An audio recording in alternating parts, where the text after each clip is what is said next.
Hi friends, welcome to my channel. So ನಾನು ಇವತ್ತು ನಿಮ್ಮ ಹತ್ರ ಡಿಸ್ಕಸ್ ಮಾಡ್ತಿರೋ ಟಾಪಿಕ್ ಬಂದು ನನ್ನ ಪ್ರೆಗ್ನೆನ್ಸಿ ಜರ್ನಿ ಹೇಗಿತ್ತು ಅಂತ. ಸೊ ನಾನು ನಂದು ಲಾಸ್ಟ್ LMP ಡೇಟ್ ಬಂದು ಸೆಪ್ಟೆಂಬರ್ ಮಂತಲ್ಲಿ. ನಾವು ಆಗಸ್ಟಲ್ಲಿ ವರಮಹಾಲಕ್ಷ್ಮಿ ಮಾಡಿದ್ವಿ. ಆ ವರಮಹಾಲಕ್ಷ್ಮಿಯಿಂದನೇ ನಾನು ಕ್ಯಾಲ್ಕುಲೇಟ್ ಮಾಡಿದೆ. ಆಲ್ರೆಡಿ ನನಗೆ ನನ್ನ ಪೀರಿಯಡ್ ಸ್ಕಿಪ್ ಆಗಿಬಿಟ್ಟಿತ್ತು. ನನಗೆ ಡೌಟ್ ಇತ್ತು. ಮತ್ತು ಫಸ್ಟ್ ಪ್ರೆಗ್ನೆನ್ಸಿ ಬೇರೆ ಅಲ್ವಾ, ಸ್ವಲ್ಪ ಭಯ ಇದ್ದೇ ಇರುತ್ತೆ, ಯಾರಿಗಿರಲ್ಲ ಹೇಳಿ. ಸೊ ಹಾಗಾಗಿ ನಾನು ಟೆಸ್ಟ್ ಮಾಡ್ಕೊಂಡಿದ್ದು ಸೆಪ್ಟೆಂಬರ್ನಲ್ಲಿ. ಸೊ ಆಲ್ಮೋಸ್ಟ್ 1.5 ಮಂತ್ ಆಗಿತ್ತು. ಸೊ ನೆಕ್ಸ್ಟ್ ನಾವು ಡಾಕ್ಟರ್ನ ಕನ್ಸಲ್ಟ್ ಮಾಡಿದ್ದು. ಅದು ಏನಂದರೆ ನನ್ನ ಹಸ್ಬೆಂಡ್ಗೆ ನಾನು ಅದನ್ನು ಸ್ಪೆಷಲ್ ವೇನಲ್ಲಿ ಕನ್ವೆ ಮಾಡಬೇಕು ಆ ಥರ ಎಲ್ಲ ನನಗೇನೋ ಐಡಿಯಾಸ್ ಇರಲಿಲ್ಲ. ಏನೋ ಒಂಥರ ಘಾಟಿ ಸುಬ್ರಹ್ಮಣ್ಯ ಟೆಂಪಲ್ಗೆ ಹೋಗಿ ಬಂದಿದ್ವಿ. ಸೊ ಅಲ್ಲಿ ಸ್ವಲ್ಪ ಏನೋ ಒಂದು ಪಾಸಿಟಿವ್ ವೈಬ್ ಇತ್ತು ನಮಗೆ. ಅಲ್ಲಿ ಏನೋ ಒಂದು ಇನ್ಸಿಡೆಂಟ್ ಆಯಿತು ಅದರಿಂದ. ನೆಕ್ಸ್ಟ್ ಡಾಕ್ಟರ್ ಕನ್ಸಲ್ಟ್ ಮಾಡಿದಾಗ ಸಮ್ ಹೆಲ್ತ್ ಇಶ್ಯೂಸ್ ಇದೆ ನನಗೆ ಅನ್ನೋದು ನಮಗೆ ಕನ್ಫರ್ಮ್ ಆಯಿತು. ಅದು ಮುಂದಿನ ವೀಡಿಯೋಗಳಲ್ಲಿ ಹೇಳ್ತೀನಿ ಏನು ಇಶ್ಯೂ ಇತ್ತು ಮತ್ತು ನಾನು ಹೇಗೆಲ್ಲ ಸಫರ್ ಮಾಡಿದ್ದೀನಿ ಅಂತ. ಮತ್ತು ಅದರಿಂದ ನಿಮಗೆಲ್ಲ ಒಂದು ಮೆಸೇಜ್ ಕೂಡ ಹೇಳೋದಿದೆ.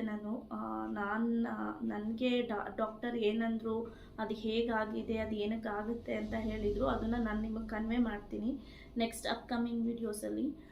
ಸೊ ಅದಾದಮೇಲೆ ಓಕೆ, ಪ್ರೆಗ್ನೆನ್ಸಿ ಏನೂ ಪ್ರಾಬ್ಲಮ್ ಇಲ್ಲ, ನಾರ್ಮಲ್ ಇದೆ ಎಲ್ಲನೂ ಅಂತ ಹೇಳಿದ್ರು. ನಾನು ನನ್ನ ಹಸ್ಬೆಂಡ್ಗೆ ಆ್ಯಸ್ ಯೂಶ್ವಲ್ ಕನ್ವೆ ಮಾಡಿದೆ ಈ ಥರ ಕನ್ಸೀವ್ ಇದ್ದೀನಿ ಅಂತ. ಬಟ್ ಮನೆಗೆ ಹೇಳೋಕ್ಕೆ ಸ್ವಲ್ಪ ಮುಜುಗರ ಅನ್ನಿಸ್ತಾ ಇತ್ತು. ನನ್ನ ತವ್ರ ಮನೆ ಕಡೆಯಿಂದ ನನಗೆ ಸ್ವಲ್ಪ ಪ್ರೆಷರ್ ಇತ್ತು. ಆದಷ್ಟು ಬೇಗ ಮಗು ಮಾಡ್ಕೊಳ್ಳಿ, ಆಬ್ವಿಯಸ್ಲಿ ಒಂದು ಮಗು ಇರಲೇಬೇಕು. ಮದುವೆ ಆದಮೇಲೆ ಏನಂತಾರೆ, ಒಂದು ಹೆಣ್ಣಿಂದು ಜನ್ಮ ಪೂರ್ಣ ಆಗಬೇಕು ಅಂದರೆ ಅವಳು ತಾಯಿ ಆಗಲೇಬೇಕಂತೆ. ಸೊ ತಾಯ್ತನ ಅನುಭವಿಸ್ಲೇಬೇಕಂತೆ. ಸೊ ಆ ಥರ ಕಂತೆಗಳು ಬಿಡ್ರಿ, ನಮಗಾದ್ರೂ ಒಂದು ಹುಡುಗಿಯಾಗಿ ಹೆಣ್ಣಾಗಿ ಆ ಥರ ಅನಿಸುತ್ತೆ.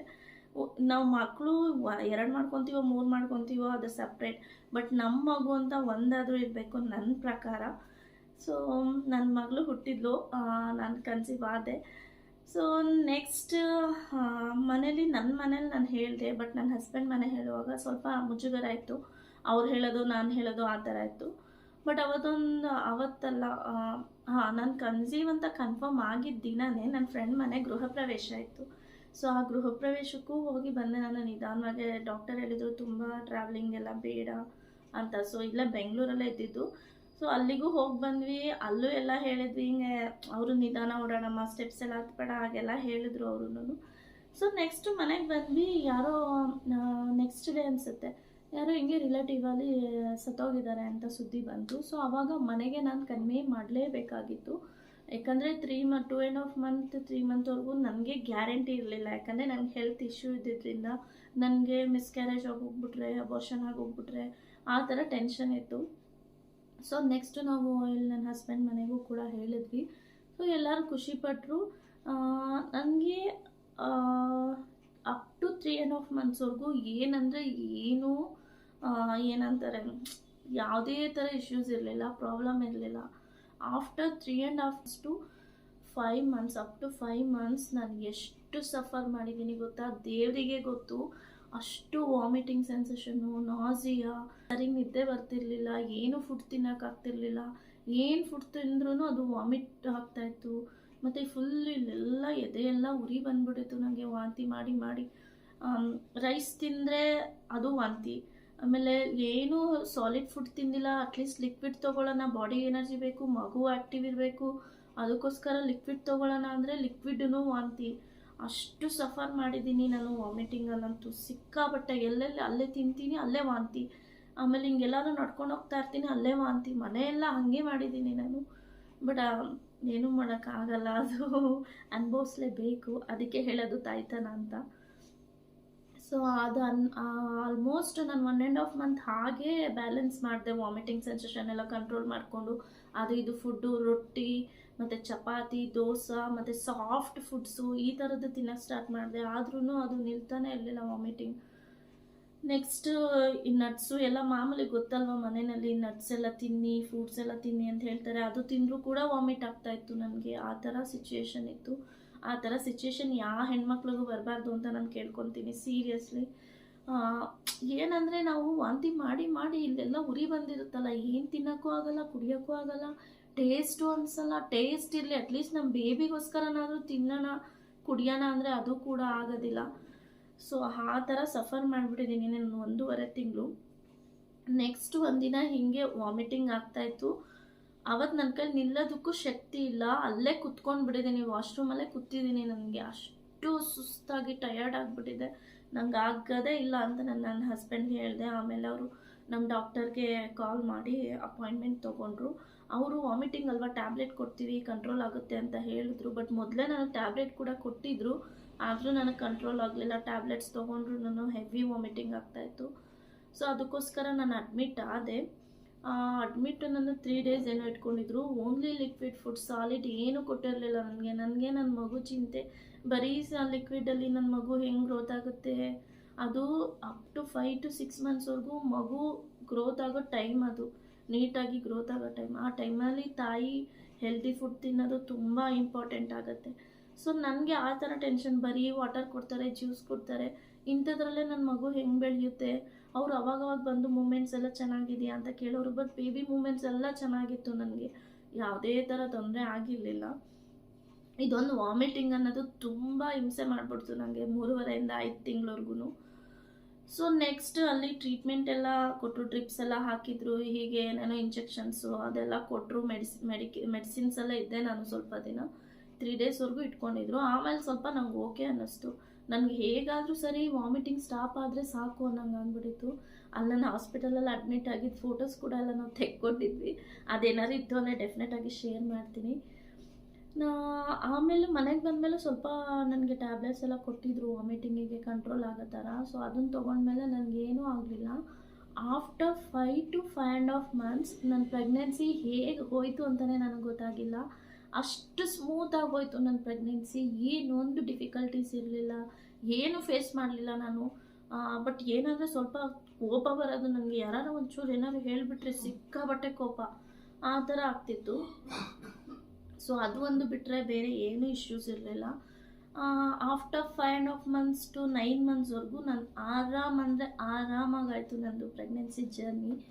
ಸೊ ಅದೇ ಟೈಮಲ್ಲಿ ನಮ್ಮ ಅಣ್ಣನ ಮದುವೆ ಕೂಡ ಫಿಕ್ಸ್ ಆಯಿತು. ಅವನ ಮದುವೆ ಬಂದು ನಮ್ಮ ಊರಲ್ಲಿತ್ತು, ಹೊಳೆನರಸೀಪುರದಲ್ಲಿ, ಹಾಸನ ಹತ್ರ ಹೊಳೆನರಸೀಪುರ. ಸೊ ಆ ಟೈಮಲ್ಲಿ ನಾವು ಸ್ವಲ್ಪ ಶಾಪಿಂಗ್ ಅಂತ ಸಿಕ್ಕಾಬಟ್ಟೆ ಓಡಾಡಿದ್ದೀನಿ ಅವ್ರ ಜೊತೆ. ನನಗೇನು ಅನ್ನಿಸ್ತಾನೆ ಇರಲಿಲ್ಲ, ಭಾರ ಅನ್ನಿಸ್ತಾ ಇರಲಿಲ್ಲ. ಮತ್ತು ಏನೋ ಒಂಥರ ಹಿಂಗಪ್ಪ ಕ್ಯಾರಿ ಮಾಡೋದು, ಸುಸ್ತು, ಟಯರ್ಡ್ನೆಸ್ಸು, ನಾಸಿಯಾ, ವಾಮಿಟಿಂಗ್, ಅದು ಏನಂದರೆ ಏನೂ ಇರಲಿಲ್ಲ. ಆರಾಮಾಗಿದ್ದೆ ಚಿಲ್ ಮಾಡಿಕೊಂಡು. ಸೊ ಹಾಗೆ ಅವ್ನ ಮದುವೆ ಶಾಪಿಂಗಿಗೆ ಮತ್ತು ಅವ್ನ ಮದುವೆ ಕೆಲಸಗಳಿಗೆ ನನ್ನ ಶಾಪಿಂಗು, ಅವ್ನ ಶಾಪಿಂಗು, ಅಕ್ಕನ ಶಾಪಿಂಗು, ಹೀಗೆ ಅದು ಇದು ಅಂತ ಓಡಾಡಿ ಸಿಕ್ಕಾಬಟ್ಟೆ ಓಡಾಡಿದ್ದೀನಿ ಆ ಟೈಮಲ್ಲಿ ನಾನು. ಸೊ ಅದಕ್ಕೆ ನನಗಾಗಿದ್ದು ನಾರ್ಮಲ್ ಡೆಲಿವರಿ. ಆಲ್ಮೋಸ್ಟ್ ನನಗೆ 8 months ಹತ್ತತ್ರ ಬರ್ತಿದ್ದಂಗೆ ಹೊಟ್ಟೆ ಫುಲ್ ಕೆಳಗಡೆ ಬಂದುಬಿಟ್ಟಿತ್ತು, ಅಂದರೆ ಜಗ್ಗಿತ್ತು ಅಂತಾರಲ್ವ, ಆ ಥರ ಆಗಿತ್ತು. ಸೊ ಅದರಲ್ಲೇ ನಮ್ಮಮ್ಮ ಅವರೆಲ್ಲ ನೋಡಿ ಹೇಳೋರು, ನಿನಗೆ ನಾರ್ಮಲ್ ಆಗುತ್ತೆ, ಅದು ಬೇಗನೆ ಡೆಲಿವರಿ ಆಗಿಬಿಡುತ್ತೆ, ನಿನಗೆ ಹೊಟ್ಟೆ ಫುಲ್ ಕೆಳಗೆ ಬಂದಿದೆ, ಜಗ್ಗಿದೆ ಅಂತ ಹೇಳೋರು.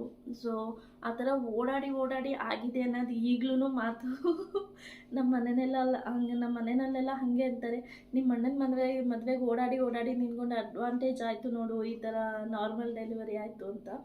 ಸೊ ಅದು ಪ್ಲಸ್ ಪಾಯಿಂಟ್ ಅಂತ ನಾನು ಹೇಳೋಕ್ಕೆ ಇಷ್ಟಪಡ್ತೀನಿ. ಆದಷ್ಟು ಆ್ಯಕ್ಟಿವ್ ಇರಿ ಅಂತ ಹೇಳ್ತೀನಿ. ಅಂದರೆ ಪ್ರೆಗ್ನೆನ್ಸಿನಲ್ಲಿ ಇರುವಾಗ ಎಷ್ಟು ಆ್ಯಕ್ಟಿವ್ ಆಗಿರ್ತೀರ ಅಷ್ಟು ಬೇಬಿನೂ ಆ್ಯಕ್ಟಿವ್ ಆಗಿರುತ್ತೆ.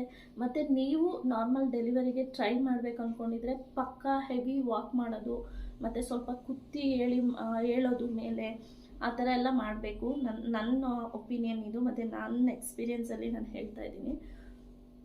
ಸೊ ನೆಕ್ಸ್ಟ್ ಅದು ಶಾಪಿಂಗ್ ಎಲ್ಲ ಮುಗೀತು. ಅಣ್ಣನ ಮದುವೆಗೂ ಅಷ್ಟೇ ಡಾಕ್ಟರ್ ಹೇಳಿದರು, ಇಲ್ಲಿಂದ ಅಷ್ಟು ದೂರ ಜರ್ನಿ ಮಾಡಬೇಕಂದ್ರೆ ಸ್ವಲ್ಪ ನೋಡ್ಕೊಂಡು ಹೋಗಿ ಅಂತ ಹೇಳಿದ್ರು. ಸೊ ನಾವು ನೋಡೋಣ, ಏನು ಆಗೋದಿಲ್ಲ ಅಂದ್ಬಿಟ್ಟು ನಾನೇ ಹೋಗಿದ್ದೆ. ಆ್ಯಕ್ಚುಲಿ ನಾನು ಕನ್ಸೀವ್ ಇರಲಿಲ್ಲ, ಅಂದರೆ ನಮ್ಮ ಅಣ್ಣನ ಮದುವೆಗೆ ನಾನು 1 ವಾರ ಮುಂಚೆನೇ ಹೋಗಿರ್ತಿದ್ದೆ. ಕನ್ಸೀವ್ ಇದ್ದಿದ್ದರಿಂದ ಹಿಂದಿನ ದಿನ ಹೋಗಿದ್ವಿ. ಅವನಿಗೆ ಅರಿಶಿನ ಶಾಸ್ತ್ರ ಮಾಡ್ತಾರಲ್ಲ, ಅವತ್ತಿನ ದಿನ ಹೋಗಿದ್ದು ನಾವು ಇಲ್ಲಿಂದ ಊರಿಗೆ. ಸೊ ಲಾಂಗ್ ಅಲ್ವಾ, ನನ್ನ ಹೆಲ್ತ್ ಇಶ್ಯೂಸ್ ಬೇರೆ ಇತ್ತು ಅಂತ ಹೇಳಿದ್ನಲ್ಲ, ಸೊ ಅದಕ್ಕಾಗಿ ಡಾಕ್ಟರ್ ಹಾಗೆ ಹೇಳಿದರು. ನೆಕ್ಸ್ಟ್ ಓಕೆ, ನಾವು ಡಾಕ್ಟರ್ ಕನ್ಸಲ್ಟ್ ಮಾಡಿನೇ ಹೊರಡೋಣ ಅಂದ್ಬಿಟ್ಟು ಹೇಳಿದ್ದಕ್ಕೆ ಅವರು ಓಕೆ, ನಿಮ್ಮದು ಡೆಲಿವರಿ ಟೈಮ್ ಹತ್ರನೇ ಇತ್ತು ಅವ್ನ ಮದುವೆ ಟೈಮ್ಗೆ ಮತ್ತು ನನ್ನ ಡೆಲಿವರಿಗೆ.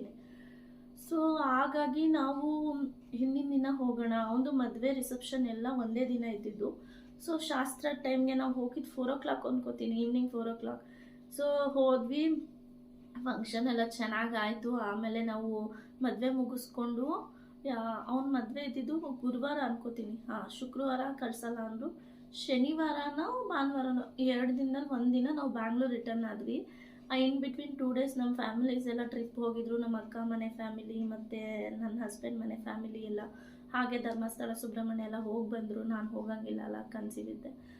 ಸೊ ಅಲ್ಲಿಂದ ಬಂದ್ವಿ. ಸೊ ಜರ್ನಿನೂ ಕೂಡ ಸ್ಮೂತಾಗಿ ಆಯಿತು, ಎಲ್ಲ ಆಯಿತು. ಅವ್ನ ಮದುವೆಗೂ ಮುಂಚೆನೇ ನಮ್ಮದು ಸೀಮಂತದ್ದು ಪ್ಲ್ಯಾನ್ ಆಗಿತ್ತು. ನನ್ನ ಸಬ್ಸ್ಕ್ರೈಬರ್ ಒಬ್ಬರು ನನಗೆ ಮೆಸೇಜ್ ಮಾಡಿ ಕೇಳಿದ್ದಾರೆ, ನಿಮ್ಮದು ಇದನ್ನು ಯಾವುದು ಸೀಮಂತದ್ದು ಫೋಟೋಸ್ ವೀಡಿಯೋಸ್ ಏನಾದರೂ ಇದ್ದರೆ ಹಾಕಿ ಅಂತ. ಸೊ ಟೋಟಲಾಗಿ ಹೇಳ್ಬೇಕಂದ್ರೆ ನನ್ನ ಸೀಮಂತನೇ ಆಗಲಿಲ್ಲ. ಯಾಕಂದರೆ ನನ್ನ ಅಣ್ಣನ ಮದುವೆ ಡೇಟ್ ಫಿಕ್ಸ್ ಮಾಡುವಾಗ ನನ್ನ ಸೀಮಂತ ಡೇಟ್ ಕೇಳಿಕೊಂಡು ಮಾತಾಡ್ಕೊಂಡಿನೇ ಫಿಕ್ಸ್ ಮಾಡ್ಕೊಂಡಿದ್ದು ನಾವು. ಅವ್ನು ಮದುವೆ ಆಗಿದ್ದು ಸ್ವಲ್ಪ ದಿನಕ್ಕೇ ನನ್ನ ಸೀಮಂತ ಡೇಟ್ ಇಟ್ಕೊಂಡ್ವಿ. ಯಾಕಂದರೆ ಸೀಮಂತ ಮೊದಲೇ ಆಗಿಬಿಟ್ರೆ ಆಮೇಲೆ ನನಗೇನಾದರೂ ಡೆಲಿವರಿ ಆಗಿಬಿಟ್ರೆ ಸೂತ್ಕನ ಏನೋ ಆಗುತ್ತೆ ಅನ್ನೋ ರೀಸನಿಗೋಸ್ಕರ ಅವನಿಗೆ ಬೇಗ ಮದುವೆ ಫಿಕ್ಸ್ ಮಾಡ್ಕೊಂಡಿದ್ದು ಡೇಟ್ನ. ಮತ್ತು ನಾನು ಹೋಗೋಕ್ಕಾಗಲ್ಲ, ಮೇಯ್ನ್ ಇಂಟೆನ್ಷನ್ ಏನಂದರೆ ಮಗು ಆಗಿಬಿಟ್ರೆ ನಾನು ಹೋಗೋಕ್ಕಾಗಲ್ಲ ಅವನ ಮದುವೆಗೆ ಅಂತ. ಸೊ ನೆಕ್ಸ್ಟ್ ನನ್ನ ಸೀಮಂತಕ್ಕೆ ಎವ್ರಿಥಿಂಗ್ ವಾಸ್ ಪ್ಲ್ಯಾನ್. ಏನು ಗೊತ್ತಾ, ಡೆಕೋರೇಷನ್, ಫುಡ್ ಮತ್ತು ಶಾಮಿಯಾನ, ಫೋಟೋಗ್ರಫಿ ಎಲ್ಲನೂ ಬುಕ್ ಆಗಿತ್ತು. ಮತ್ತು ನಾವಿದ್ವಿ, ನನಗೆ ಬಂದು ಡೇಟ್ ಫಿಕ್ಸ್ ಮಾಡ್ಕೊಂಡಿದ್ದು ನಾವು ಸೀಮಂತಗೆ ಸಂಡೇ, ಯಾಕಂದರೆ ಎಲ್ಲರೂ ಬರ್ತಾರೆ ಸಂಡೇ ಆದರೆ ರಜಾ ಇರುತ್ತೆ ಅಂತ. ಬಟ್ ನನಗೆ ಡೆಲಿವರಿ ಆಗಿದ್ದು ವೆಡ್ನೆಸ್ಡೇ, ಬುಧವಾರ. ಅದು ಹೇಗಾಯ್ತಂದರೆ ಒಂಥರ ಏನೋ ಮಿರಾಕಲ್ ಅಂದ್ಕೊಳ್ಳಿ. ನಾವು ಎಲ್ಲನೂ ಶಾಪಿಂಗ್ ಮಾಡಿಬಿಟ್ಟಿದ್ದೀವಿ ಇದಕ್ಕೆ ಸೀಮಂತಗೆ ಅಂತ. ರಿಟರ್ನ್ ಗಿಫ್ಟ್ಸು ಮತ್ತು ನನ್ನ ಸ್ಯಾರಿ, ಬ್ಲೌಸು ಎಲ್ಲ ಸ್ಟಿಚ್ ಆಗಿದೆ. ಮತ್ತು ತಟ್ಟೆ ತುಂಬೋದಕ್ಕೆ ಏನೇನು ಬೇಕು, ಅದು ಏನೇನು ತರಬೇಕು ಎಲ್ಲ ಮಾತಾಡ್ಕೊಂಡಿದ್ದೀವಿ. ಎಲ್ಲ ಪ್ಲ್ಯಾನ್, ಏನೇನು ಪ್ಲ್ಯಾನ್ ಮಾಡಬೇಕು ಎಲ್ಲ ಪ್ಲ್ಯಾನ್ ಆಗಿತ್ತು. ಬಟ್ ನನಗೆ ಸಡನ್ನಾಗಿ ಹೀಗಾಯಿತು ಡೆಲಿವರಿ. ಸೊ ಹಿಂಗೆ ನನಗೆ ಮಾರ್ನಿಂಗ್ 6 o'clock ಮಲಗಿದಾಗ ವಾಟರ್ ಬ್ರೇಕ್ ಆಯಿತು. ಸೊ ನೆಕ್ಸ್ಟ್ ನನಗೆ ಏನು ಮಾಡಬೇಕಂತ ಗೊತ್ತಾಗಿಲ್ಲ. ಇದ್ರ ಬಗ್ಗೆ ಎಲ್ಲ ನನಗೇನು ಐಡಿಯಾನೂ ಇಲ್ಲ. ಒಬ್ಬರು ಗೈಡ್ ಮಾಡ್ತಾರೆ ಅನ್ನೋದಕ್ಕೂ ಯಾರು ನನ್ನ ಹಸ್ಬೆಂಡ್ ಫ್ಯಾಮಿಲಿನಲ್ಲಿ ಯಾರೂ ಆ ಥರ ಕನ್ಸೀವ್ ಆಗಿರೋರು ಇರಲಿಲ್ಲ. ಸೊ ಹಾಗಾಗಿ ನಾನು ಯಾರನ್ನೂ ಅಪ್ರೋಚ್ ಮಾಡೋಕ್ಕಾಗಲಿಲ್ಲ. ಮನೇಲಿರೋದು ಗೊತ್ತಿರಲ್ಲ ಅಲ್ವಾ, ಆಗಿನವರೆಲ್ಲ ಅವ್ರಿಗೆಲ್ಲ ಈ ಥರ ಮೆಡಿಕೇಷನ್ಸೇ ಇರಲಿಲ್ಲ. ನಾವು ಕನ್ಸೀವ್ ಆಗಿದ್ದು ಡಾಕ್ಟ್ರ್ ಹತ್ರ ಹೋಗೋದು, ಎವ್ರಿ ಮಂತ್ ಚೆಕಪ್ ಆ ಥರ ಎಲ್ಲ ಇರಲಿಲ್ಲ. ನಮ್ಮಮ್ಮ ಅವ್ರಿಗೆಲ್ಲ ಅವ್ರು ಹೇಳ್ತಾರಲ್ವ, ಈಗಿನವ್ರಿಗೇನಮ್ಮ ಎಲ್ಲ ಇರುತ್ತೆ, ನಮಗೇನೂ ಇಲ್ಲ ಅಂತಾರೆ. ಸೊ ಹಾಗಾಗಿತ್ತು. ನೆಕ್ಸ್ಟ್ ನಾನು ಸಡನ್ನಾಗಿ ನಮ್ಮ ಅಕ್ಕಂಗೆ ಕಾಲ್ ಮಾಡಿದೆ, ಈ ಥರ ಆಯಿತು ಕಣೆ, ಏನು ಮಾಡೋದು ಅಂತ. ಅವಳು ಈಗ ನೀನು ಏನು ಸೆಕೆಂಡ್ ಥಾಟ್ ತೊಗೊಬೇಡ, ಡೈರೆಕ್ಟ್ ಹಾಸ್ಪಿಟಲ್ಗೆ ಕಾಲ್ ಮಾಡಿಬಿಟ್ಟು ನಿಮ್ಮ ಮೇಡಮ್ಗೆ ಅಂದರೆ ಡಾಕ್ಟರ್ಗೆ ಕಾಲ್ ಮಾಡಿಬಿಟ್ಟು ಅಪಾಯಿಂಟ್ಮೆಂಟ್ ತೊಗೊಂಡು ಹೊರಟೋಗು ಅಂತ ಅಂದ್ಲು. ಸೊ ನೆಕ್ಸ್ಟ್ ಅವಳು ಹೇಳಿದ್ಮೇಲೆ ನನಗೂ ಹಂಗೆ ಅನ್ನಿಸ್ತು. ವಾಟರ್ ಬ್ರೇಕ್ ಆದಮೇಲೆ ಮಗು ಹೇಗಿರುತ್ತೆ ಹೇಳಿ ಹೊಟ್ಟೆ ಒಳಗಡೆ ಅಂತ ನನಗೂ ಅನ್ನಿಸ್ತು. ಸೊ ನೆಕ್ಸ್ಟ್ ನನ್ನ ಹಸ್ಬೆಂಡ್ ಮಲಗಿದ್ರು, ಅವ್ರೂ ಹೇಳಿಸ್ದೆ ನಾನು. ಹೇಳಿಸ್ಬಿಟ್ಟು ಈ ಥರ ಹಾಸ್ಪಿಟಲ್ಗೆ ಹೋಗೋಣ, ಹಿಂಗಾಗಿದೆ ಅಂತಂದೆ. ನನಗೆ ಅಟ್ಲೀಸ್ಟ್ ಒಂದು ಚೂರಾದರೂ ಐಡಿಯಾ ಇದೆ. ಅವ್ರಿಗಿದ್ರ ಬಗ್ಗೆ ಏನಂದರೆ ಏನೂ ಗೊತ್ತಿಲ್ಲ. ಓಕೆ ಅವ್ರು ನಿದ್ದೆನಲ್ಲ, ಸರಿ ಆಯಿತು ಹೋಗೋಣ ಅಂತಂದರು. ಆಮೇಲೆ ನಾವು ಹೋದ್ವಿ. ಹೆಂಗೆ ಅಂದರೆ ನನಗೆ ವಾಟರ್ ಬ್ರೇಕ್ ಆಗಿ ನಾನು ಹಾಸ್ಪಿಟಲ್ ಹೋಗೋವರೆಗೂ ನನಗೆ ವಾಟರ್ ಲೀಕ್ ಆಗ್ತಾನೆ ಇತ್ತು.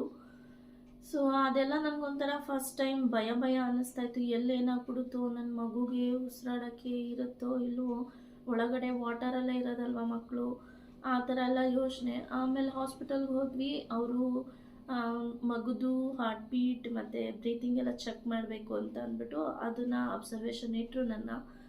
ನಾವು ಅಡ್ಮಿಟ್ ಆಗಿದ್ದು 7 o'clock. ನನ್ನ ಹಸ್ಬೆಂಡ್ ಒಳ್ಳೆ ಆ್ಯಂಬುಲೆನ್ಸ್ ಓಡಿಸ್ತಾರಲ್ಲ ಹಂಗೆ ಓಡಿಸ್ಕೊಂಡು ಹೋಗಿದ್ರು ಅವತ್ತು. ಸೊ 7 o'clock ನಾನು ಅಡ್ಮಿಟ್ ಆಗಿದ್ದು. ನನಗೆ ಪೇಯ್ನ್ ಸ್ಟಾರ್ಟ್ ಆಗಿದ್ದು 8 o'clock. ಆಲ್ಮೋಸ್ಟ್ ಸಣ್ಣಗೆ ಸ್ಟಾರ್ಟ್ ಆಯಿತು ಪೇಯ್ನು, ಹೊಟ್ಟೆ ನೋವು. ಆಮೇಲೆ ಅವರು ಹೆಣ್ಮಕ್ಳು ಗೊತ್ತಿರುತ್ತೆ, ಅವ್ರಿಗೆ ಹೇಗೆಲ್ಲ ಟೆಸ್ಟ್ ಮಾಡ್ತಾರೆ, ನಾರ್ಮಲ್ ಆಗುತ್ತಾ ಅಥವಾ ಸಿಸೇರಿಯನ್ ಸೆಕ್ಷನ್ ಮಾಡಬೇಕಾ, ಈ ಥರ ಎಲ್ಲ ಚೆಕ್ ಮಾಡ್ತಾರೆ. ಅದು ನಿಮಗೆ ಗೊತ್ತೇ ಇರುತ್ತೆ, ನಾನು ಶೇರ್ ಮಾಡೋ ಅವಶ್ಯಕತೆ ಇಲ್ಲ. ಯಾರೆಲ್ಲ ತಾಯಿ ಆಗಿದ್ದೀರಾ ಅವ್ರಿಗೆಲ್ಲ ಗೊತ್ತಿರುತ್ತೆ. ಸೊ ಆಮೇಲೆ ನನಗೆ ಪೇಯ್ನ್ ಸ್ಟಾರ್ಟ್ ಆದಮೇಲೆ ಅವರು ಎಲ್ಲ ಥರ ಅಬ್ಸರ್ವೇಷನ್ ಇಟ್ಟು ಮೆಡಿಕೇಷನ್ ಟ್ರೀಟ್ಮೆಂಟ್ಸ್ ಎಲ್ಲ ಕೊಟ್ಟು ನನ್ನ ವಾರ್ಡ್ಗೆ ಶಿಫ್ಟ್ ಮಾಡಿದ್ರು. ಅಟ್ 8:30 ಅನ್ಕೋತೀನಿ. ಸೊ 8:30 ಅಷ್ಟೊತ್ತಿಗೆ ಎಲ್ಲರೂ ನ್ಯೂಸ್ ಹೋಗ್ಬಿಟ್ಟಿದೆ, ಚೈತ್ರ ಹಿಂಗೆ ವಾಟರ್ ಬ್ರೇಕ್ ಆಗಿದೆ, ಅಡ್ಮಿಟ್ ಆಗಿದ್ದಾಳೆ ಅಂತ. ಅದು ಡಾಕ್ಟರ್ ಇವತ್ತೇ ಡೆಲಿವರಿ ಆಗುತ್ತೋ ಇಲ್ವೋ ಅಂತ ಹೇಳಿದಾರೋ ಇಲ್ವೋ ಗೊತ್ತಿಲ್ಲ. ನನ್ನ ಫ್ಯಾಮಿಲಿಯವರಂತೂ ಪಕ್ಕಾ ಫಿಕ್ಸ್ ಇವತ್ತೆ. ಎಲ್ಲರಿಗಿನ ಮೊದಲು ಬಂದಿದ್ದು ನಮ್ಮ ಅಕ್ಕನೇ ಅವತ್ತಿನ ದಿನ. ಅವಳಿದ್ದು ಕನಕಪುರ ರೋಡ್, ಅಷ್ಟು ದೂರದಿಂದ ನನಗೋಸ್ಕರ ಬಂದಳು. ಸೊ ಅದು ಒಂದು ಖುಷಿ ವಿಷಯ. ಆಮೇಲೆ ನನ್ನ ಫ್ಯಾಮಿಲಿ ಅಂದರೆ ಊರಿಂದ ಬರಬೇಕಿತ್ತು. ಅವರು ಅಷ್ಟೇ ಆಲ್ಮೋಸ್ಟ್ ಬಂದುಬಿಟ್ಟಿದ್ರು. ಡೆಲಿವರಿ ಆಗಿ ನಾನು ವಾರ್ಡಿಗೆ ಶಿಫ್ಟ್ ಮಾಡೋಕ್ಕೂ ಮುಂಚೆನೇ ಬಂದುಬಿಟ್ಟಿದ್ರು ನಮ್ಮ ಅಪ್ಪ ಅಮ್ಮನೂ. ಸೊ ನಂದು ಡೆಲಿವರಿ ಜರ್ನಿ ಹೀಗಿತ್ತು, ಚೆನ್ನಾಗಿತ್ತು. ಒಂದು ಆಫ್ ಚೆನ್ನಾಗಿತ್ತು, ಒಂದು ಆಫ್ ಚೆನ್ನಾಗಿರಲಿಲ್ಲ. ಸೊ ಆಬ್ವಿಯಸ್ಲಿ ಎಲ್ಲರಿಗೂ ಹೀಗೆ ಆಗಿರುತ್ತೆ. ಕೆಲವೊಬ್ರಿಗೆ ಏನಂದರೆ ಏನೂ ಇರಲ್ಲ, ಆರಾಮ್ಸೆ ಇರ್ತಾರೆ. ಮೊದಲು ಹೆಂಗಿರ್ತಾರೆ ಬಿಫೋರ್ ಪ್ರೆಗ್ನೆನ್ಸಿ ಅದೇ ಥರ ಇರ್ತಾರೆ. ಬಟ್ ಆ ಥರನೇ ಎಲ್ಲರೂ ಇರಿ ಅಂತ ನಾನು ಕೇಳ್ಕೊತೀನಿ. ನನ್ನ ಥರ ಮಾತ್ರ ವಾಮಿಟಿಂಗ್ ಯಾರಿಗೂ ಆಗೋದು ಬೇಡ, ಅಷ್ಟು ಸಫರ್ ಮಾಡಿದ್ದೀನಿ. ಸೊ ಆಮೇಲೆ ನನಗೆ ನನ್ನ ಮಗಳು ನನಗೆ 8:30ಇಂದನೇ ಪೇಯ್ನ್ ಅಂತ ಹೇಳಿದ್ನಲ್ಲ. ಸೊ ಟಿಲ್ 11 o'clockವರೆಗೂ ತುಂಬ ಪೇಯ್ನ್ ಬಂತು. ಮತ್ತು ಅವರು ಇನ್ನೊಂದು ಇಂಜೆಕ್ಷನ್ ಕೊಡ್ತಾರೆ ನಮಗೆ ಜಾಸ್ತಿ ಪೇಯ್ನ್ ಬರಲಿ ಅಂತ. ಅಲ್ಲಿ ಇನ್ನೊಂದು ನನಗೆ ಪ್ಲಸ್ ಪಾಯಿಂಟ್ ಆಗಿದ್ದೇನೆಂದರೆ, ನಮ್ಮ ರಿಲೇಟಿವೇ ಅಂದರೆ ನನ್ನ ಹಸ್ಬೆಂಡ್ ರಿಲೇಟಿವ್ ಡಾಕ್ಟರೇ ಇದ್ದಾರೆ ಅಲ್ಲಿ ಸುಗುಣ ಹಾಸ್ಪಿಟಲಲ್ಲಿ ನಾನು ಡೆಲಿವರಿ ಆಗಿದ್ದು. ಸೊ ಆ ಡಾಕ್ಟರ್ ಇದ್ದಿದ್ದರಿಂದ ನನಗೆ ನಾರ್ಮಲ್ ಆಯಿತು. ಸೊ ನಾನು ಅವ್ರಿಗೆ ಯಾವಾಗಲೂ ಥ್ಯಾಂಕ್ಫುಲ್ ಆಗಿರ್ತೀನಿ. ಸೊ ನಾವು ಇಂಥವ್ರನ್ನ ನೆನಿಲೇಬೇಕು ಲೈಫಲ್ಲಿ ಅಂತ ಹೇಳೋಕ್ಕೆ ಇಷ್ಟಪಡ್ತೀನಿ. ಸೆಕ್ಷನ್ ಮಾಡಿಸ್ಕೊಂಡ್ರೆ ಎಷ್ಟು ಕಷ್ಟ ಅಂತ ನಿಮಗೆಲ್ಲ ಗೊತ್ತು. ಸೊ ದೇವ್ರ ದಯೆಯಿಂದ ನನಗೆ ನಾರ್ಮಲ್ ಡೆಲಿವರಿ ಆಯಿತು. 11 o'clock 6 minutesಗೆ ನನ್ನ ಮಗಳು ಹುಟ್ಟಿದ್ದು. ಆ ಡೆಲಿವರಿದು ಲೇಬರ್ ರೂಮ್ದೆಲ್ಲ ನಂಗೆ ಹೇಳೋಕ್ಕಾಗಲ್ಲ, ಅದೊಂಥರ ಮುಜುಗರ ಅನಿಸುತ್ತೆ. ಬಟ್ ತುಂಬ ಅಂದರೆ ತುಂಬ ಕಷ್ಟಪಟ್ಟಿದ್ದೀನಿ. ಡಾಕ್ಟರ್ಸ್ ಹೇಳ್ತಾರೆ, ಈಗ ನೀನು ಟ್ರೈ ಮಾಡಿಲ್ಲ ಅಂದರೆ ನಾನು ಸೆಕ್ಷನಿಗೆ ಓಟಿಗೆ ರೆಡಿ ಮಾಡಿಬಿಡ್ತೀನಮ್ಮ ಅಂತ. ಸೊ ಅದನ್ನೆಲ್ಲ ಫೇಸ್ ಮಾಡಬೇಕು. ಮತ್ತು ನನ್ನ ಫ್ರೆಂಡ್ ಒಬ್ಬರು ಹೇಳಿದರು, ನೀನು ಆಲ್ಮೋಸ್ಟ್ ನಾರ್ಮಲ್ಗೆ ಟ್ರೈ ಮಾಡು, ಅವ್ರಿಗೂ ನಾರ್ಮಲೇ ಆಗಿರೋದು, ಸೆಕ್ಷನ್ಗಂತೂ ಹೋಗಲೇಬೇಡ ಅಂತ ಹೇಳಿದರು. ಸೊ ಹಾಗಾಗಿ ಅದು ಒಂದು ನನ್ನ ಮೈಂಡಲ್ಲಿತ್ತು. ಸೊ ನೋಡೋಣ ಒಂದು ಪ್ರಯತ್ನ ಅಂದ್ಬಿಟ್ಟು ನಾನು ನಾರ್ಮಲ್ಗೆ ಟ್ರೈ ಮಾಡಿದೆ. ಸೊ ಹಾಗೆ ದೇವ್ರ ದಯೆಯಿಂದ ನಾರ್ಮಲ್ ಕೂಡ ಆಯಿತು. ನಮ್ಮ ಬೇಬಿನೂ ಹೆಲ್ದಿಯಾಗಿ ಹುಟ್ಟಿದ್ಲು ನನ್ನ ಮಗಳು. ಸೊ ನನಗೆ ಅವಳು ಹುಟ್ಟಿದ್ದು ಇನ್ನೂ 15 days, ಡಾಕ್ಟರ್ ಕೊಟ್ಟಿದ್ದ ಟೈಮ್ಗೆ 15 days ಇತ್ತು. ಸೊ ಅದಕ್ಕೂ ಮುಂಚೆನೇ ಹುಟ್ಬಿಟ್ಲು ಅವಳು. ಸೊ ಅದೇ ನಾನು ಭಾನುವಾರ ಇದಿತ್ತು ನನ್ನ ಸೀಮಂತ ಶಾಸ್ತ್ರ. ಬಟ್ ಬುಧವಾರ ಅವಳು ಹುಟ್ಟಿದ್ಲು. ಅದೇನೋ ಹೇಳ್ತಾರಲ್ಲ, ಏನೋ ಮಾಡೋಕ್ಕಲ್ಲ, ಎಲ್ಲ ದೇವ್ರ ಕೈಲಿರುತ್ತೆ ಅಂತ. ಸೊ ಹಾಗಾಯಿತು. ಆಮೇಲೆ ನಾವು ಎಲ್ಲನೂ ಆರ್ಡರ್ ಕೊಟ್ಬಿಟ್ಟಿದ್ವಿ ಅಲ್ವಾ, ಅದನ್ನೆಲ್ಲನೂ ಕ್ಯಾನ್ಸಲ್ ಮಾಡಿಸಿದ್ವಿ. ಮತ್ತು ಫುಡ್ಡೊಂದು ನಾವು ಅಡ್ವಾನ್ಸ್ ಪೇ ಮಾಡಿದ್ದು ಅವರಿಗೆ. ಇವಳನ್ನ ಮನೆಗೆ ಕರ್ಕೊಬಂದಾಗ ಇದ್ರದ್ದು ಏನೋ ಶಾಸ್ತ್ರ ಮಾಡ್ತಾರಪ್ಪ, ತೊಟ್ಲು ಹಾಕೋ ಶಾಸ್ತ್ರ, ಮತ್ತು ಅದನ್ನು ಸೂತ್ಕ ತೆಕ್ಕೊಳೋದು ಶಾಸ್ತ್ರ ಮಾಡ್ತಾರಲ್ಲ, ಅವಾಗ ಒಂದು 30 to 40 ಮೆಂಬರ್ಸ್ಗೆ ಅಂತ ಅದೇ ಅಡ್ವಾನ್ಸಲ್ಲಿ ನಾವು ಕ್ಯಾಟ್ರಿಂಗ್ ಕೊಟ್ವಿ ಅವರಿಗೇನೆ. ಸೊ ಫುಡ್ ಕೂಡ ಚೆನ್ನಾಗಿ ಮಾಡಿದರು. ಅದೆಲ್ಲ ವೀಡಿಯೋಸ್ ಇತ್ತು. ನನ್ನ ಮೊಬೈಲ್ ಚೇಂಜ್ ಮಾಡಿರೋದ್ರಿಂದ ಎಲ್ಲ ವೀಡಿಯೋಸು ಬೇರೆ ಮೊಬೈಲಲ್ಲಿದೆ. ಅದನ್ನೆಲ್ಲ ನಾನು ಒಂದಿನ ಕುತ್ಕೊಂಡು ಕಾಪಿ ಮಾಡಿ ನಿಮ್ಗೆ ಶೇರ್ ಮಾಡ್ತೀನಿ, ಹೇಗಾಯಿತು ಆ ಫಂಕ್ಷನ್ಸ್ ಎಲ್ಲ ಅಂತ. ಸೊ ಇಷ್ಟು ನಂದು ಡೆಲಿವರಿ ಜರ್ನಿ. ಸೊ ನಾರ್ಮಲ್ ಎಲ್ಲ ಆದಮೇಲೆ ಮಗುನ ತೋರಿಸ್ತಾರಲ್ವ ಇದರಲ್ಲೇ ಲೇಬರ್ ರೂಮಲ್ಲಿ. ಸೊ ಅವಳನ್ನು ತೋರಿಸಿದ್ರು. ಆಮೇಲೆ ಗರ್ಲ್ ಬೇಬಿ ಅಂತ ಅಂದರು. ಓಕೆ, ಅಲ್ಲಿಗೆ ಸಮಾಧಾನ ಆಯಿತು. ಯಾಕಂದರೆ ಎಲ್ಲ ಓಕೆ ಅನ್ನಿಸ್ತು. ನಾರ್ಮಲ್ ಡೆಲಿವರಿ ಆದಮೇಲೆ ನನಗೇನೂ ಪೇಯ್ನ್ ಅನಿಸಿಲ್ಲ ಗೊತ್ತಾ, ಅದನ್ನೆಲ್ಲನೂ ನಾರ್ಮಲ್ ಅನ್ನಿಸ್ತು. ಆಮೇಲೆ ನನ್ನ ಡೆಲಿವರಿ ಆಗಿರೋ ಒಂದು 5 yearsಗೇನೋ ನನ್ನ ವಾರ್ಡಿಗೆ, 5 years ಇಲ್ಲ ಅಂದ್ಕೊಳ್ಳಿ, ಒಂದು 2 to 3 hours ಅನ್ಕೋತೀನಿ, ಅಷ್ಟರೊಳಗೇ ನನ್ನ ವಾರ್ಡಿಗೆ ಕೂಡ ಶಿಫ್ಟ್ ಮಾಡಿಬಿಟ್ರು. ಸೊ ವಾರ್ಡಿಗೆ ಬರ್ತಿದ್ದಂಗೆ ಸೊ ಗರ್ಲ್ ಬೇಬಿದು ಡೆಕೋರೇಷನ್ ಏನೇನೋ ಮಾಡಿದರು ನನ್ನ ಹಸ್ಬೆಂಡ್ ಎಲ್ಲ ಸೇರಿಕೊಂಡು. ಆಮೇಲೆ ಬೇಬಿನ ನನಗೆ ನನಗೆ ಹೇಳಬೇಕಂದ್ರೆ ಹಾಲು ಬಂದಿರಲಿಲ್ಲ 2 daysವರೆಗೂ. ಸೊ ಅವಳು ಫಾರ್ಮುಲಾ ಮಿಲ್ಕಲ್ಲೇ ಇದ್ಲು, ಮತ್ತು ಟ್ಯಾಬ್ಲೆಟ್ಸ್ ಕೊಟ್ಟರು. ಆಮೇಲೆ ನನಗೆ ಹಾಲು ಬಂದಿದ್ದು. ಸೊ ಮಗುನೂ ಅಷ್ಟೇನೆ ಹೆಲ್ದಿಯಾಗಿದ್ಲು ಅವಳು. ನನ್ನ ಡಿಸ್ಚಾರ್ಜ್ 3 daysಗೆ ಡಿಸ್ಚಾರ್ಜ್ ಮಾಡ್ತೀವಿ, ಇಲ್ಲ 2 daysಗೆ ಅನ್ಕೋತೀನಿ, 2 daysಗೆ ಡಿಸ್ಚಾರ್ಜ್ ಮಾಡ್ತೀವಿ ಅಂತ ಹೇಳಿದರು. ಸೊ 2 daysಗೆ ಡಿಸ್ಚಾರ್ಜ್ ಅಂತ ಅಂದಮೇಲೆ ಅವಳಿಗೆ ಸ್ವಲ್ಪ ಐಸಲ್ಲಿ ಎಲ್ಲೋ ಇಷ್ಟು ಕಾಣಿಸ್ತಾ ಇದೆ, ನೋಡಬೇಕು, ಅಬ್ಸರ್ವೇಷನ್ ಇಡಬೇಕು, ಇಷ್ಟು ಪರ್ಸೆಂಟೇಜ್ ಇದೆ, ಇಷ್ಟು ನಂಬರ್ ಇದೆ ಅಂತ ಏನೋ ಹೇಳಿದರು. ಸೊ ಓಕೆ ಅಂತ ನೋಡಿದ್ರೆ ಆಮೇಲೆ ಜಾಂಡೀಸ್ ಅಂತ ಹೇಳಿ ಅವಳನ್ನ 2 to 3 days ಅಲ್ಲೇ ಇಟ್ಕೊಂಡ್ರು ಮತ್ತೆ ಅಬ್ಸರ್ವೇಷನ್ಗೆ ಅಂತ. ಸೊ ಆಮೇಲೆ ಎಲ್ಲ ಸ್ಮೂತಾಗಿ ಆಯಿತು. ನಂದು ಡಿಸ್ಚಾರ್ಜ್, ಹಾಸ್ಪಿಟಲೈಸೇಷನ್ ಎಲ್ಲ ಸ್ಮೂತಾಗಿ ಆಯಿತು. ಎಲ್ಲೂ ಏನೂ ಇಶ್ಯೂಸ್ ಆಗಲಿಲ್ಲ. ಸೊ ಸೊ ಅದಾದಮೇಲೆ ನಾವು ಮನೆಗೆ ಬಂದ್ವಿ. ಮನೆಗೆ ಬಂದಮೇಲೆ ನನ್ನ ಮಗಳನ್ನ ನಾನು 1 ತಿಂಗಳಿಂದ ಇದುವರೆಗೂ ಅವಳಿಗೆ ಹೇಗೆ ಫುಡ್ ರೂಟೀನ್ ಆಗಲಿ, ಅವಳ ಡೈಲಿ ರೂಟೀನ್ ಆಗಲಿ, ಅವಳಿಗೆ ಯೂಸ್ ಮಾಡೋ ಪ್ರಾಡಕ್ಟ್ಸ್ ಏನಿದೆಯೋ ಎಲ್ಲನೂ ಕೂಡ ನಾನು ನಿಮ್ಗೆ ಶೇರ್ ಮಾಡ್ತೀನಿ ಮುಂದಿನ ವೀಡಿಯೋಸಲ್ಲಿ. ಇದು ಬಂದು ನನ್ನ ಡೆಲಿವರಿ ಜರ್ನಿ ಅಷ್ಟೇ ನಾನು ನಿಮ್ಮ ಹತ್ರ ಹೇಳ್ಕೊತಾ ಇರೋದು. ಸೊ ನಾನು ಹೇಳೋದು, ಹೆಣ್ಮಕ್ಳಿಗೆ ಪ್ರೆಗ್ನೆನ್ಸಿ ಅನ್ನೋದು ಎಲ್ಲರಿಗೂ ಆಗಲ್ಲ ಇವಾಗಿನ ಸಿಚುವೇಷನಲ್ಲಿ. ಅವಾಗೆಲ್ಲ ಬಿಡಿ ಮಕ್ಕಳು ಮಾಡ್ಕೊಳ್ಳೋರು 10 ಡಜನ್ 1 ಡಜನ್ ಹೀಗೆಲ್ಲ ಮಾಡ್ಕೊಳ್ಳೋರು. ಬಟ್ ಇವಾಗಿನ ಸಿಚುವೇಷನಲ್ಲಿ ಮಕ್ಕಳಾಗೋದೇ ಕಷ್ಟ ಇದೆ. ಅಷ್ಟು ಹೆಲ್ತ್ ಇಶ್ಯೂಸ್ ಇದೆ. ನಾವು ತಿನ್ನೋ ಫುಡ್ಡಲ್ಲಾಗಲಿ, ನಾವೇನು ಇಂಟೇಕ್ ಮಾಡ್ತೀವಿ ಅದು ಯಾವುದೂ ಹೆಲ್ದಿ ಅಲ್ಲ. ಸೊ ಆದಷ್ಟು ಹೆಲ್ದಿ ಲೈಫ್ ಸ್ಟೈಲಲ್ಲಿ ಇರೋಣ. ಯಾರು ಬೇಬಿ ಪ್ಲ್ಯಾನಿಂಗಲ್ಲಿ ಇದ್ದೀರಾ ಅವರೆಲ್ಲ ಹೆಲ್ದಿ ಲೈಫ್ ಸ್ಟೈಲಲ್ಲಿ ಇರಿ. ಯಾಕಂದರೆ ನನಗಿರೋ ಇಶ್ಯೂಸಿಂದ ನಾನು ನಿಮಗೆಲ್ಲ ಕನ್ವೆ ಮಾಡ್ತಾ ಇರೋದು. ಅದನ್ನು ಕೂಡ ಹೇಳ್ತೀನಿ, ನಾನು ಏನು ಇಶ್ಯೂ ಇತ್ತು ನನಗೆ, ಮತ್ತು ಇವಾಗ ನಾನು ಯಾವ ಟ್ರೀಟ್ಮೆಂಟಲ್ಲಿದ್ದೀನಿ ಅದಕ್ಕೆ ಅಂತ ಕೂಡ ಹೇಳ್ತೀನಿ. ಸೊ ಅದು ಇಂಪಾರ್ಟೆಂಟ್ ಆಗುತ್ತೆ. ಮತ್ತು ಪಾಸಿಟಿವ್ ಆಗಿರಿ ಅಂತ ಹೇಳ್ತೀನಿ. ಕನ್ಸೀವು ನೀವು ಪ್ಲ್ಯಾನ್ ಮಾಡಿದರೆ ಆದಷ್ಟು ಬೇಗ ಮಾಡ್ಕೊಳ್ಳಿ, ತುಂಬ ಡಿಲೇ ಮಾಡಬೇಡಿ. ಯಾಕಂದರೆ ಏಜ್ ಆಲ್ಸೋ ಮ್ಯಾಟರ್ಸ್. ನನಗೆ ಡಾಕ್ಟರ್ ಕೂಡ ಇದನ್ನೇ ಹೇಳಿದರು. ನಾವು ಈಗ ಏಜ್ ಆದಮೇಲೆ ಮಕ್ಕಳು ಮಾಡ್ಕೊಳ್ಳೋದು ಆ ಥರ ಎಲ್ಲ ಇದ್ದರೆ ಹೇಗೆ ಮೇಡಮ್, ಈಗ ನಾನು ಸೆಕೆಂಡ್ ಬೇಬಿ ಪ್ಲ್ಯಾನ್ ಮಾಡ್ತೀವಿ ಅಂದರೆ ಹೇಗೆ ಅಂದಿದ್ದಕ್ಕೆ ಅವ್ರು ಹೇಳಿದ್ದು, ನೀವು ಎಲ್ಲದಕ್ಕೂ ಒಂದು ಏಜಸ್ ಅಂತ ಇರುತ್ತೆ. ಆ ಏಜ್ ಗ್ರೋತ್ ಆಗ್ತಾರೆ, ಇನ್ ಬಿಟ್ವೀನಲ್ಲೇ ನೀವು ಮಾಡ್ಕೋಬೇಕು. ತುಂಬ ಏಜ್ ಆದ್ರೂ ಇಶ್ಯೂಸ್ ಆಗುತ್ತೆ, ಬೇಬೀಸ್ಗೆ ಪ್ರಾಬ್ಲಮ್ ಆಗುತ್ತೆ. ಏನಾದರೂ ಈ ಓಪನ್ ಆಗಿ ಹೇಳ್ಬೇಕಂದ್ರೆ ಏನಾದ್ರು ಹ್ಯಾಂಡಿಕ್ಯಾಪ್ಟ್ ಆಗೋ ಚಾನ್ಸಸ್, ಯಾವ್ದಾದ್ರು ಆರ್ಗನ್ಸ್ ಏನಾದರೂ ಆಗೋದು, ಆ ಥರ ಎಲ್ಲ ಚಾನ್ಸಸ್ ಇರುತ್ತೆ ಅಂತ ನನ್ನ ಡಾಕ್ಟರ್ ನನಗೆ ಸಜೆಸ್ಟ್ ಮಾಡಿದ್ದು. ಸೊ ಹಾಗಾಗಿ ಯಾರೆಲ್ಲ ಬೇಬಿ ಪ್ಲ್ಯಾನಿಂಗ್ ಮಾಡಬೇಕು, ಬೇಬಿ ನಿಮಗೂ ಬೇಕು ಅಂತ ಅನಿಸಿದೆ ಅಂಥವ್ರು ಆದಷ್ಟು ಬೇಗ ಒಂದು ಮಗು ಮಾಡ್ಕೊಳ್ಳಿ ಸಾಕು. ನೀವು ಸೆಕೆಂಡ್ನೇದು ಮಾಡ್ಕೊತೀರೋ ಬಿಟ್ಕೊತೀರೋ, ಅಥವಾ ನಿಮಗೆ ಮಗುನೇ ಬೇಡವಾ ಎರಡನೇದು, ಅದು ನಿಮ್ಮ ಇಷ್ಟ. ಬಟ್ ಒಂದು ಮಗು ಅಂತೂ ಇರಲೇಬೇಕು. ಇಲ್ಲಾಂದರೆ ನಾನು ಹೇಳೋದು ಸ್ಪೆಷಲ್ಲಾಗಿ ಹೆಣ್ಮಕ್ಳಿಗೆ ತಾಯ್ತನ ಅನ್ನೋದು ಎಲ್ಲರಿಗೂ ಸಿಗಲ್ಲ, ಬರಲ್ಲ. ಸೊ ಆ ತಾಯ್ತನ ಬಂದಾಗ ನೀವು ಅದನ್ನು ಅನುಭವಿಸಿ ಅಂತ ನಾನು ಈ ವಿಡಿಯೋನಲ್ಲಿ ಕನ್ವೆ ಮಾಡ್ಕೊತೀನಿ. ಯಾಕಂದರೆ ಅದು ಅನುಭವಿಸ್ದಾಗಲೇ ನಮ್ಮ ತಾಯಿಂದಿರ ವ್ಯಾಲ್ಯೂ ನಮಗೆ ಗೊತ್ತಾಗೋದು. ಸೊ ನಾವು ಅವಾಗೆಲ್ಲ ನಮ್ಮಮ್ಮಂಗೆ ನೀನು ಯಾಕೆ ನಾನು ಹುಟ್ಟಿಸ್ಕೊಂಡೆ, ಹಂಗೆ ಹೆಂಗೆ ಏನಾದರೂ ಒಂಚೂರು ರೇಗಾಟ್ಬಿಟ್ರೆ ಹಂಗೆಲ್ಲ ಅಂತಿದ್ವಿ. ಬಟ್ ಇವಾಗ ನಾವು ಆ ಸಿಚುಯೇಷನಲ್ಲಿ ಇರೋದ್ರಲ್ಲಿ ನಮಗೆ ಗೊತ್ತಾಗುತ್ತೆ. ಸೊ ಹಿಂಗೆಲ್ಲ ಮಾತಾಡ್ತಿದ್ವಿ, ಹಿಂಗೆಲ್ಲ ಅನ್ಬಾರ್ದಿತ್ತು ಅಂತ. ಸೊ ಅದಕ್ಕೆ ನಾನು ಹೇಳೋದು, ಆದಷ್ಟು ಬೇಗ ಬೇಬಿ ಪ್ಲ್ಯಾನ್ ಮಾಡ್ಕೊಳ್ಳಿ. ನಿಮ್ಮದು ಒಂದು ಕುಟುಂಬ ಅಂತ ಆಗಲಿ, ನಿಮ್ಮದು ಒಂದು ಫ್ಯಾಮಿಲಿ ಅಂತ ಆಗಲಿ ಅಂತ ಹೇಳೋಕ್ಕೆ ಇಷ್ಟಪಡ್ತೀನಿ. ಸೊ ನನ್ನ ವೀಡಿಯೋಸ್ ಇಷ್ಟ ಆದರೆ ಪ್ಲೀಸ್ ಸಬ್ಸ್ಕ್ರೈಬ್ ಮಾಡ್ಕೊಂಡು ನೋಡಿ, ಹಾಗೆ ನೋಡಬೇಡಿ. ಸೊ ಇಷ್ಟ ಆದರೆ ಲೈಕ್ ಮಾಡಿ, ಶೇರ್ ಮಾಡಿ, ಕಮೆಂಟ್ ಮಾಡಿ, ಸಬ್ಸ್ಕ್ರೈಬ್ ಮಾಡೋದನ್ನು ಮರಿಬೇಡಿ. ಮತ್ತು ಹಾಗೆ ಸಬ್ಸ್ಕ್ರೈಬ್ ಬಟನ್ ಪಕ್ಕ ಇರೋ ಬೆಲ್ ಐಕಾನ್ನು ಸಹ ಕ್ಲಿಕ್ ಮಾಡೋದನ್ನ ಮರಿಬೇಡಿ ಅಂತ ಹೇಳ್ತಾ ಈ ವಿಡಿಯೋನ ಎಂಡ್ ಮಾಡ್ತೀನಿ. All the best for all upcoming mothers ಅಂತ ಕೂಡ ಹೇಳ್ತೀನಿ. So thanks for watching.